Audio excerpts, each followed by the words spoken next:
Quello che sta per iniziare sarà per il Veneto e per la Marca l'ultimo fine settimana in fascia gialla, visto che da lunedì scatta la zona arancione. Nuove restrizioni e divieti che potrebbero spingere molti ad approfittare delle ultime ore di libertà per una passeggiata nei centri storici.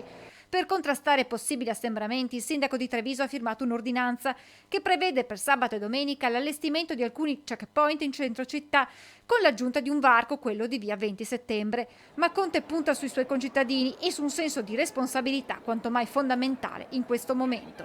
Noi siamo pronti comunque, nel caso in cui dovessero saltare le condizioni minime di sicurezza, di intervenire attraverso i 6 varchi checkpoint che avranno la funzione di regolamentare i flussi. I checkpoint riguarderanno Calmaggiore, via 20 settembre, Ponte San Martino, via Sant'Agostino, via Barberia e via Martiri della Libertà. In corrispondenza di questi punti verrà posizionata l'apposita segnaletica verticale.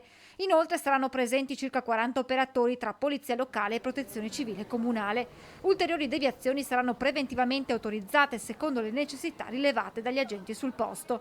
Da lunedì poi ritorneranno in vigore le restrizioni previste dalla zona arancione. Il sindaco Conte sottolinea come l'evoluzione della pandemia continuerà ad essere attentamente monitorata per mettere in campo eventuali ulteriori misure.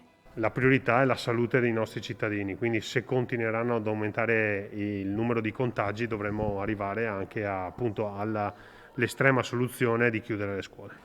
Ai cittadini Mario Conte chiede di non abbassare la guardia e di tenere duro per le prossime cruciali settimane. Sono convinto che con l'arrivo dei vaccini questa sarà l'ultima fase emergenziale, però dobbiamo affrontarla da comunità.